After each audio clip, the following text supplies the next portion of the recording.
So now I need Teferi Time Raveler off the top. That's not Teferi.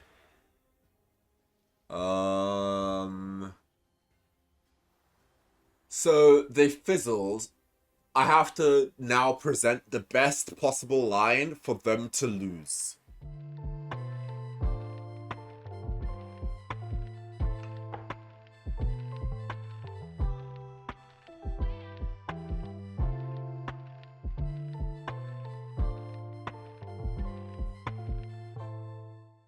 Hello everyone, it's your favorite Time Raveler. I'm the Control Guy, and I'm finally back with another video for you guys. I gotta really apologize to you guys. It's been a long time since I've uploaded. Basically, I've just been really busy IRL, and yeah, just trying to get on that grind. But yeah, I hope to be back with regular videos again, pretty much.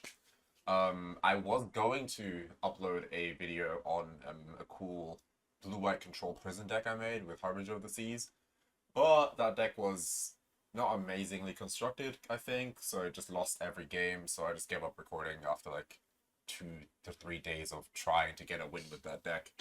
But yeah, I hope that this deck is better, and I'll show you guys what I'm playing today. Let's get into the video. Thank you guys for watching, I appreciate it, and I'll see you guys again after the games. Peace. So, today we are playing Bant Blink, or Bant Ephemerate, or whatever you want to call it. Basically, this is the closest thing to Scam you'll ever see me play, because I think Scam is gross, I hate it.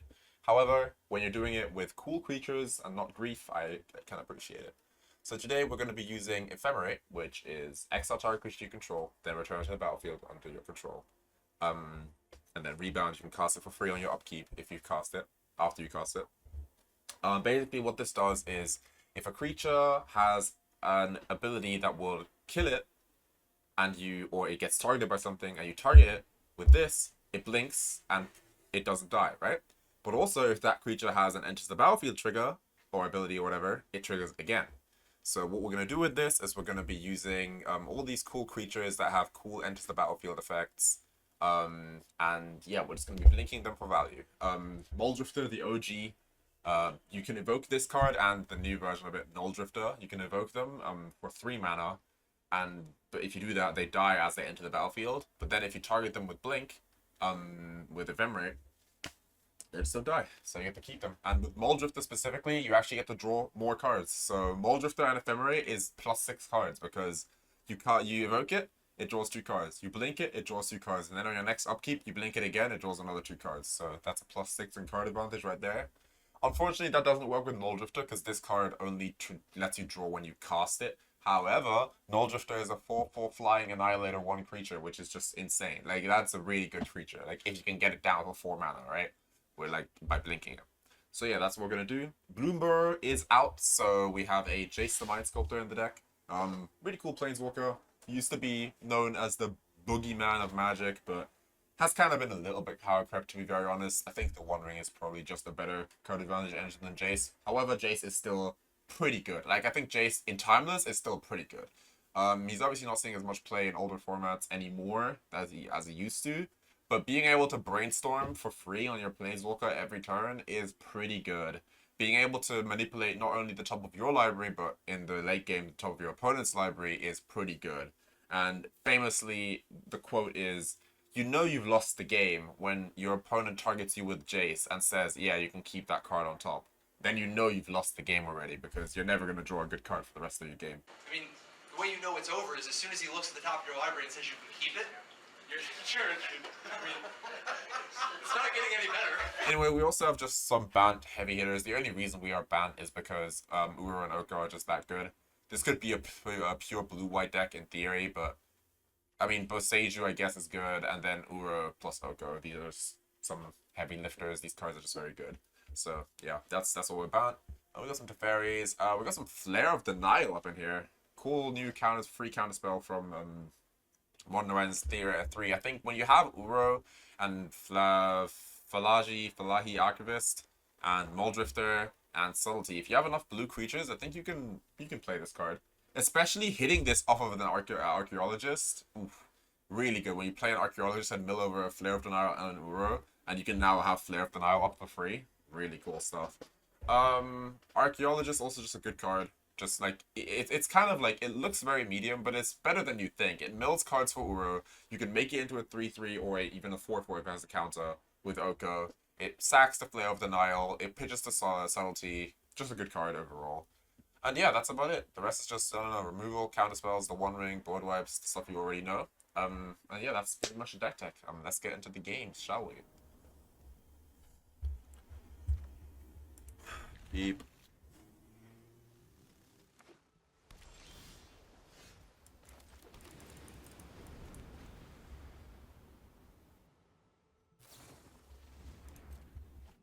Playing against Show and Tell, probably.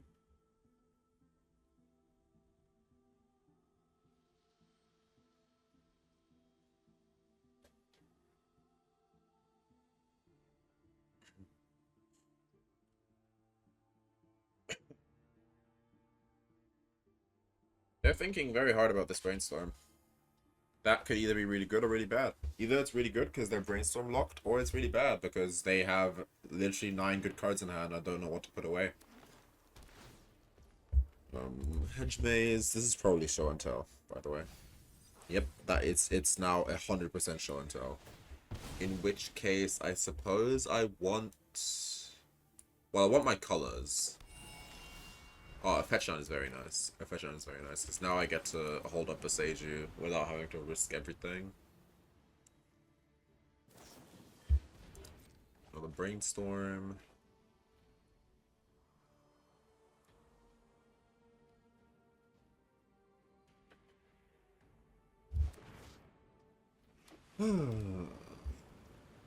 Alright.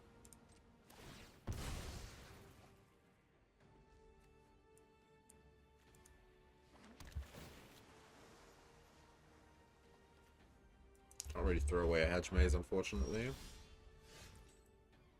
Let's do this. Oko is neat because it lets me attack them. Do I keep Oko? It's not worth it. I don't think I can keep Oko. I need a counterspell. Like, fast. Because they might just try to win next turn. If they try to win next turn, I'm gonna Boseiju in response to their first spell of the turn of the Omniscience. And I think I put a One Ring into play. But...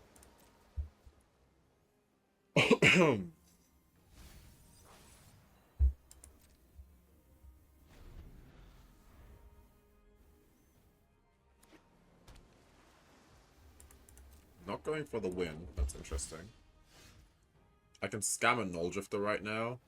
But if I scam a Null Drifter and they go for a win, I'm not very happy, right?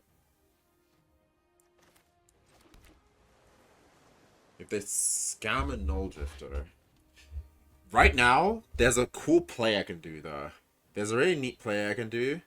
If they go for a Show and Tell, I can full control. Then I can have Uro enter the battlefield. And with Uro's trigger on the stack, I can use Boseiju for 1 mana to stop the to break the show the Omniscience.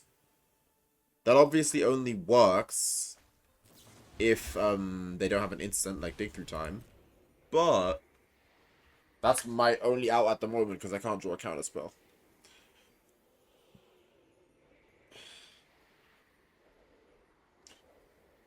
All right.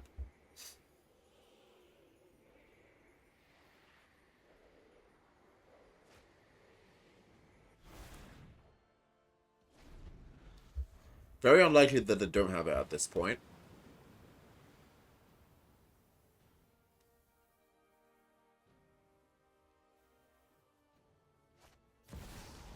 Okay, now they definitely have it. Demonic Tutor. I hope this is fetching actually a part of the combo and not just a protection piece like Born Upon a Wind or like Veil of Summer. Sure. Funny enough, Veil doesn't win here. And neither does Thoughtseize. Boseiju is a cool out. Love that. Alright, Dark Ritual. Show and Tell. So here we go. Full control. And here we go. Put in Uro. Draw a card, because I'm allowed to. Decline. And with Uro's trigger on the stack, for 1 mana, break the show and tell. Break the omniscience.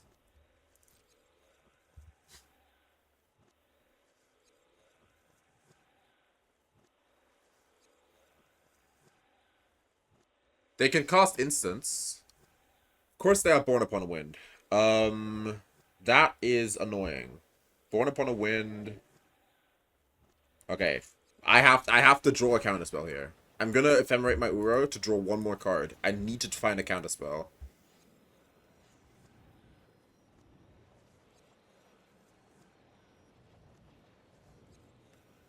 And if I don't find a counterspell, actually I can't find a counterspell. They have Veil of Summer this turn. Never mind. I literally can't find a counterspell. I just have to let this resolve and see what happens. So their 3 cards are gonna draw 1 card here. Their 3 cards cannot lead to a win. They have to fizzle. Or well, for them they have to win with this trigger on the stack. Back on missions is pretty good. Backup omniscience is pretty good. But surely they have a win, right? Surely they have a win, because without a win, why would they even go for it in the first place? Wow. Okay. So now I need Teferi Time Raveler off the top? That's not Teferi.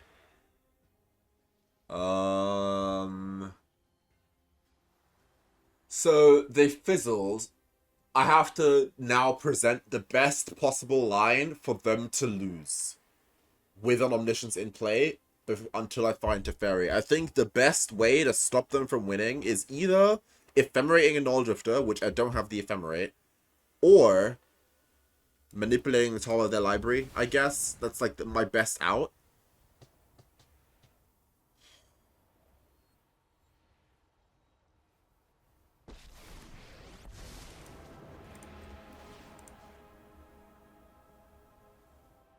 Also, the reason they fizzle is because they have cards like Spell Pierce in their main deck. Born Upon a Wind. I would...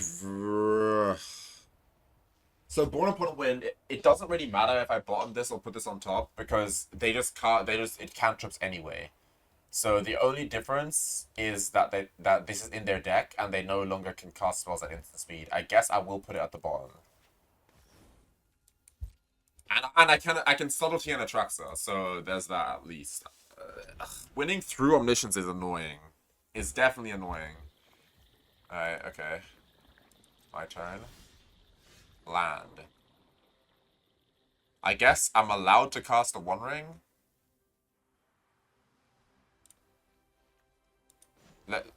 Because they're gonna shuffle anyway, so manipulating their deck doesn't really matter, so I might as well Brainstorm this turn. Okay, that's a counterspell. That's pretty good. Like this. And this. Doesn't really matter. Doesn't really matter what I put back here. Doesn't really matter if I play this tapped or not, right? Oh, it's so annoying. Alright, okay, I have a counterspell, I guess. This is until I find Teferi. Like, once I find Teferi, we're fine. Lorien revealed. I think I have to counter this. I just need them to keep fizzling for a little longer. I just need them to keep fizzling. Okay, that's countered. I'll be using that mana to play a One Ring, I guess. My turn. Oh wait, no. I can hardcast Null Drifter off of this. Hardcast Null Drifter is better off of this. Ephemerate. Okay. That's pretty cool. They are keeping this so that I can't manipulate their deck, which is fair enough, but I don't want to really do that anyway. I'm gonna just keep brainstorming. Put back this and this, I guess. No, I want to discard these. These are useless cards. Let's put back the One Rings.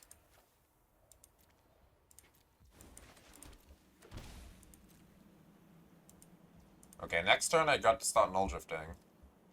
Discard a Swords of Plowshares that does actual nothing. Another Omniscience. Nice. Nice. Okay, so now Teferi isn't even an out. Fun. Okay. I think I have to start plussing Jace. I think the best way I win now... Let's attack first. And I'm gonna scam a Null Drifter.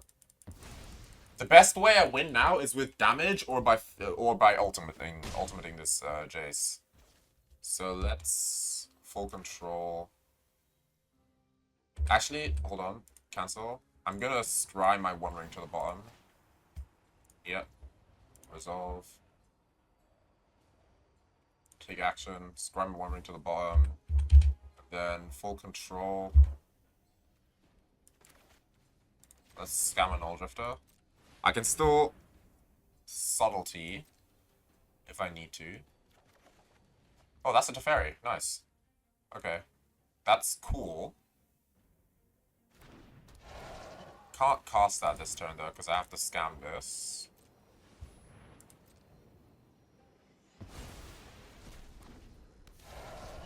Okay. And I guess this is free. Right? Yeah, I'm gonna cast this because this is a good target for the next Ephemerate that's coming back, and this can technically hit Flare of Denial. It did not, but at least it hit a counter spell, which is great. I'll take a mana drain.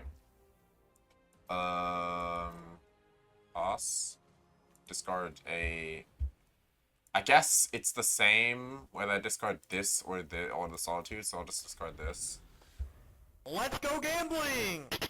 Yes, we won. Let's go, dude. We just beat 2 Omnisciences and 3 Omnisciences in play. Woo! Yeah. Okay. This is finally. This is the first time in my life that an opponent has been punished for having a bad build of Show and Tell. You should not be playing Spell Pierce in your Show and Tell deck. It's a whiff. It's a bad card in your deck. Your deck should be a combo deck that tries to win on turn 3. If you can, play Thoughtseize because you're black anyway and Veil of Summer to protect your combo. You should not be playing Spell Pierce. You really shouldn't. Pact of Negation? Maybe. But Spell Pierce is a no-no. Bad card in this deck. He was punished because he drew these weird cards that don't really actually win the game for him, but only work in certain situations. Brought Upon the Wind this game almost did something, but because they had so many dead cards in their deck, they like fizzled, right? Holy cow. So yeah, we win this game by either null drifting them to death or ultimating Jace, which basically mills them out. Game.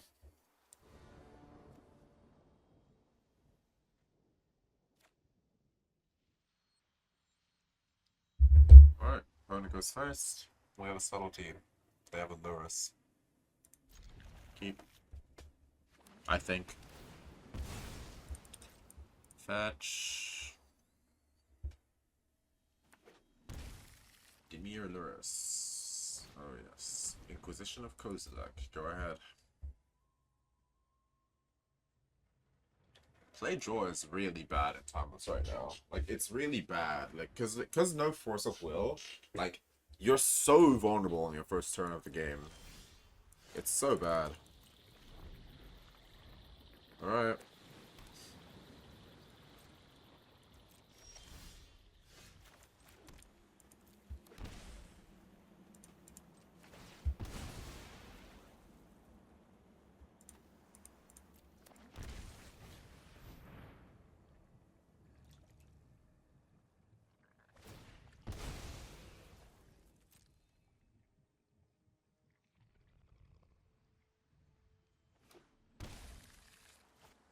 Get a mana drain to an archaeologist? Sure, dude. Please. Be my guest.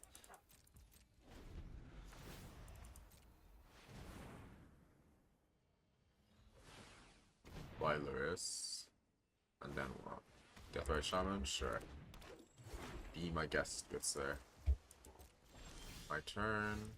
did not draw a blue card.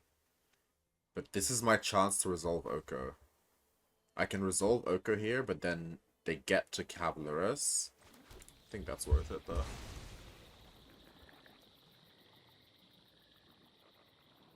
Green for Uro? No, right? That can't be the right play.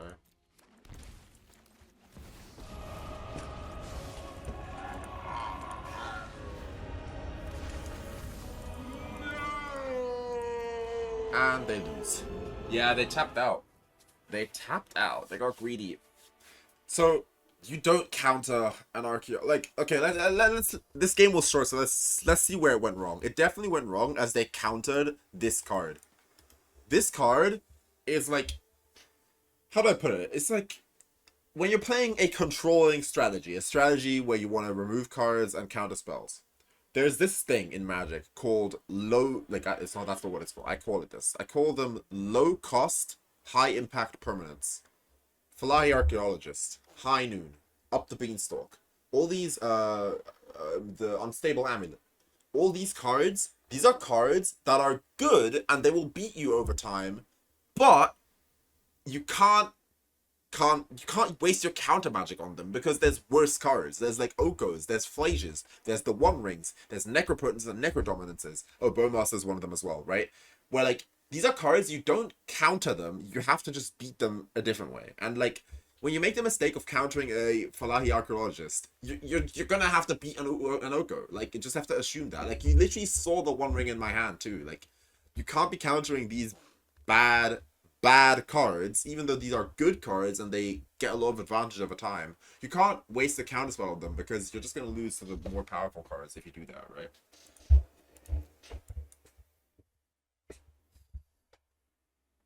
Low cost, high impact permanents.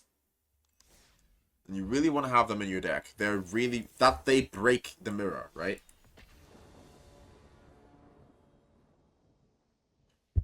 First, we have land removal, board wipe, Ephemerate, Archaeologist. Keep it. Pass the turn.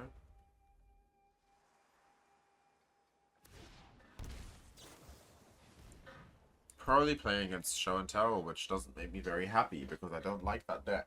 But it's okay. It's really hot here, by the way. If you can't notice by my heavy breathing, it is really hot here. It's like 31 degrees Celsius in my room right now. Unbearable. Alright, let's fetch. This archive. Another archaeologist. Put that one in the graveyard. We don't need it. We don't need to. I don't have anything, so I'm just gonna play an archaeologist. Yeah, I'll take Jace. I build a breeding pool. Phase Brainstorm. Are they Brainstorm locked? Oh, please be Brainstorm locked, opponent. That would be cool.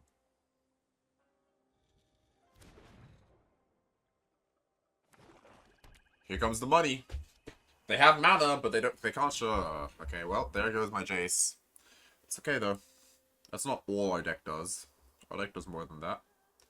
Also, they might just.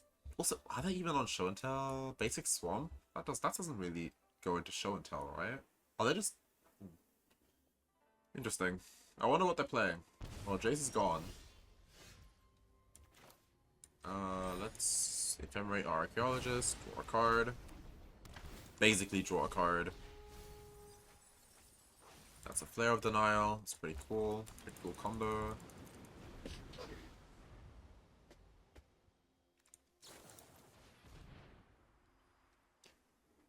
I'm not gonna let them have this Brainstorm. That sounds wild. I know you think I'm crazy, but they've shown me they have no way to shuffle their deck. And they were Brainstorm locked last game. Yeah. I think they just don't have great cards in hand, or at least not great lands. So let me try to force them to stay on bad lands. 2 mana drain. Don't rebound. Yeah, I could have gotten more value for myself by just letting that happen and then rebounding onto my archaeologist, but that's fine. Let them have it. Let's see. Show and tell. They are on show and tell. Good to know. You got me. And they're dead. They do not want to play. I think they can keep playing here. They know my hand. They know that my hand is useless against them. If they have another chance at show and telling again, they probably win. Although I was likely gonna fetch a Mystic Sanctuary and put my counterspell back on top. Pretty cool though. Pretty cool win. Yeah, I don't know. The games today have been kind of non-games where like you just win because you just had the interaction at the right time and they just can't beat it. The first game was cool, but the games after have been really short. But that's just timeless sometimes, you know. That's how it is. All right, we're back for the wrap up. And yeah, sorry that the games today were a little bit mid. Like the games were all against like combo and stuff, and like they were really short because like you just win instantly if you have the interaction and you lose if you don't. But you know, sometimes there's just nothing you can do. That's just how Magic is sometimes, right? This deck is pretty cool. Didn't end up playing it in ranked. I don't think you should play it in ranked. There's still some optimizations you can make to it. But the thing is, right? Is this even like, are we even in the right shell here? Like, there's a couple of things in this deck that work, right? Archaeologist. Great card, especially when it hits Flare of Denial. That is so good. This interaction between Archaeologist and Flare of Denial, in my opinion, is so good that I want to build a deck that just uses this on its main engine, right? That could still be an Ephemerate deck, but we'll see.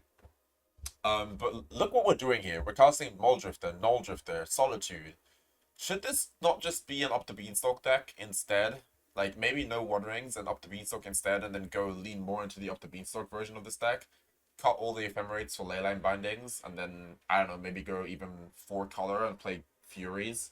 Like, isn't that just better than what I'm doing here? Like, that's a problem, right? In Timeless right now, brewing is nice. You can brew, but, like, oftentimes you'll find that it's just better to just play the more optimal deck. Like, I should just be playing 4-color Beanstalk here instead of like Bant Blink, right? Or to like proper Bant control with just a built around Oko and just win the game, right? I don't know. It's a bit annoying. It is how it is. That's why I can't really play these decks on rank, because we just get destroyed by Show and Tell and Burn. Like, unfortunately, that's just how it is, right? Show and Tell, Burn, and Scam. But the deck is fun. I really enjoyed the games that we actually did play. And yeah, pretty good. Subtlety didn't really see didn't do a lot of work. You guys weren't able to see the Muldrifter combo, but to be fair, Muldrifter is a one-off in this deck, so. When you construct your mana base, Triomes are a big help when you're playing 3-color decks. However, in Timeless, you really don't want to draw them. Same goes for Mystic Sanctuary. Drawing this thing in the early game is so bad. So, honestly, I can see myself removing Mystic Sanctuary from this deck, specifically in all of my One Ring decks. I don't really need Mystic Sanctuary because Mystic Sanctuary is good with Dig Through Time and like other card draw effects like instant and sorceries. The One Ring is a permanent that draws you cards, so it doesn't care about the Sanctuary. You don't need specific mana to cast it because it's colorless. You can just, in this slot, I could have an Otawara or a Sink into Stupor or like just a better effect, if that makes sense. So I feel like Sanctuary is a little out of place here, especially if our only instant sorceries are Ephemerates and counterspells. So yeah. Apart from that though, pretty happy with the deck. Would recommend trying it out. It uses a lot of the cards that you want anyway. Jace the Mind Sculptor. Almost forgot to talk about this card. Cool stuff. Really cool. Really like this card. Really cool Planeswalker. Really nice that I'm able to play with it now because I've known and loved Jace the Mind Sculptor for a long time, but obviously not in Arena, so I've not been able to play it. Yeah, really fun to play with. Really enjoy it. Just very versatile. Being able to bounce a creature, brainstorm, or scry for your opponent or yourself is just really good. And yeah, the +2 means that the ultimate comes quicker than you think. Like, he goes up to 5, then 7, then 9, then 11. Like, it happens faster than you think. And, like, his ultimate just wins the game. It mills them out. Like, their library is exiled, and their hand... It discards their hand and mills their library out. So, yeah, Jace the Mind Sculptor, pretty cool card. I think this is a card that could, in theory, could in theory see play in like its own deck, but again, it's competing in the 4-drop slot with the One Ring, which is just a little bit unfortunate for it. Same reason why Teferi 5 got removed. Yeah, I don't know. Anyway, I'm sorry that you guys had to wait for so long for the video to come out. But yeah, I'm back and I hope to be uploading more again in the near future. And yeah, I actually have to grind a little bit for the packs, so I'll see you after I've grinded some unranked Explorer so that I can cast all my creature spells to get money for packs. But yeah, I'll see you guys when we're opening the pack. Alright.